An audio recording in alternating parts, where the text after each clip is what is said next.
প্রিয় মুসলিম ভাইয়ের আসসালামু আলাইকুম ওরহমতুল্লাহি ওবারাকাতুহু। মহান আল্লাহ হযরত রাসূল সাল্লাল্লাহু আলাইহি ওয়াসাল্লামকে মুশরিকদের উৎপীড়ন নির্যাতনের মুখে ধৈর্য ধারণ করার পরামর্শ দিয়ে তাকে সাহায্য করার প্রতিশ্রুতি দিয়েছেন। ইরশাদ হচ্ছে, হে রাসূল সাল্লাল্লাহু আলাইহি ওয়াসাল্লাম, আপনি ধৈর্য ধারণ করুন, নিঃসন্দেহে আল্লাহর প্রতিশ্রুতি সত্য। আপনি আপনার উম্মতের ত্রুটি বিচ্যুতির জন্য ক্ষমা প্রার্থনা করুন এবং সকাল ও সন্ধ্যায় আপনার প্রতিপালকের প্রশংসা, পবিত্রতা, মহিমা বর্ণনা করুন। সূরা আল মুমিন আয়াত নম্বর 55। অর্থ আয়াতের ব্যাখ্যায় আল্লাহ রাসূল সাল্লাল্লাহু আলাইহি ওয়াসাল্লাম যে বাণী মোবারক প্রদান করেছেন,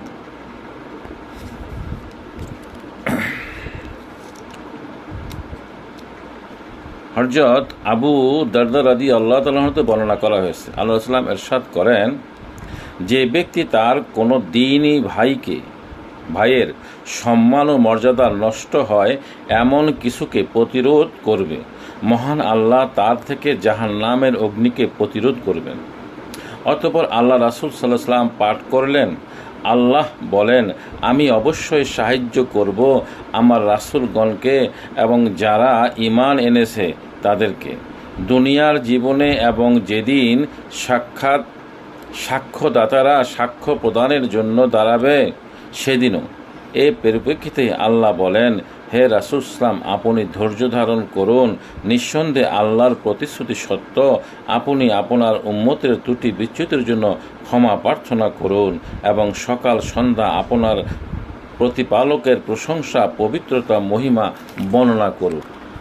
আরেকটি হাদিস হযরত আলী কারিমুল্লাহ ওয়াজহাহু হতে বর্ণিত হয়েছে। তিনি বলেন, ঈমানের 4টি স্তম্ভ রয়েছে, যথা 1 ধৈর্য, 2 ইয়াকিন বা স্থির বিশ্বাস, 3 ইনসাফ ও ন্যায় বিচার, এবং জিহাদ।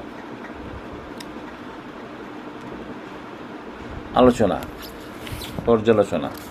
অর্থ আয়াতে মহান রব্বুল আলামিন তার আস-সাবুর তথা পরম ধৈর্যশীল নাম মোবারকের যে গুণ প্রকাশ করেছেন তা হলো মহামান্বিত রব্বুল আলামিন রাহমাতুল আলামিন হযরত রাসূল পাক সাল্লাল্লাহু আলাইহি ওয়াসাল্লামের মাধ্যমে তার অপর ধৈর্য গুণ প্রকাশ করেন। এমনিভাবে হযরত রাসূল সাল্লামের মাঝে মহান আল্লাহর ধৈর্য গুণ বিদ্যমান থাকার কারণেই পরম করুণাময় আল্লাহ হযরত রাসূল সাল্লামকে মুশরিকদের উৎপীড়ন নির্যাতনের মুখে সবল করার পরামর্শ দিয়েছেন। সাথে সাথে সুসংবাদও জানিয়ে দিয়েছেন যে তিনি অবশ্যই তার রাসূল ও রাসূলের অনুসারী মুমিনদের এই দুনিয়াতে সাহায্য করে বিজয় দিবেন, আলহামদুলিল্লাহ, এবং সাহায্য করবেন বিচার দিবসও। এ প্রসঙ্গে আল্লাহ বলেন, আমি অবশ্যই সাহায্য করব আমার রাসূলগণকে এবং যারা ঈমান এনেছে তাদেরকে দুনিয়ার জীবনে, এবং যেদিন সাক্ষ্যদাতারা সাক্ষ্য প্রদানের জন্য দাঁড়াবে সেদিনও, যেদিন জালেমদের ওজর আপত্তি তাদের কোনো কাজে আসবে না। অধিকন্তু তাদের জন্য রয়েছে লানত এবং তাদের জন্য রয়েছে নিকৃষ্ট আবাসস্থল। আর আমি তো মূসা আলাইহিস সালামকে দান করেছিলাম হেদায়েত এবং বনি ইসরাঈলকে উত্তরাধিকারী করেছিলাম কিতাবের। সে কিতাব ছিল হেদায়েত ও উপদেশমূলক বিজ্ঞ লোকদের জন্য। সুতরাং হে রাসূল সাল্লাল্লাহু আলাইহি ওয়াসাল্লাম, আপনি সবর করুন, নিঃসন্দেহে আল্লাহর প্রতিশ্রুতি সত্য।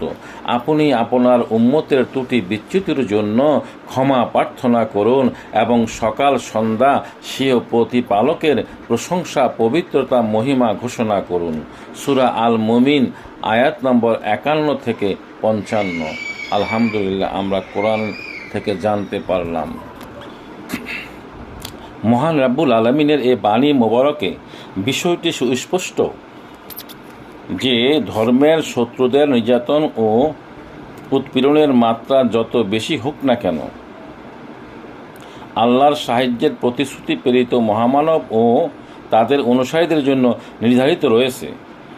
যে সাহায্য মূসা আলাইহিস সালাম ফেরাউনের মোকাবেলায় লাভ করেছিলেন। সুতরাং সুমহান আল্লাহ চান হযরত রাসূলুল্লাহকে যেন আল্লাহ ধৈর্য গুণে গুণান্বিত থেকে কেবল তারই উপর ভরসা করে এবং ধর্মকে সামনের দিকে এগিয়ে নিয়ে যান।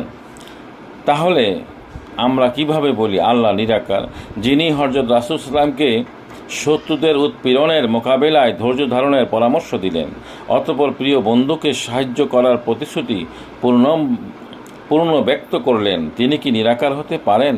যার নিজের রূপ বা আকার নেই, তার কাছে কি উম্মতে মুহাম্মদীর ত্রুটি বিচ্যুতির জন্য ক্ষমা প্রার্থনা করা যায়? নিশ্চয় না।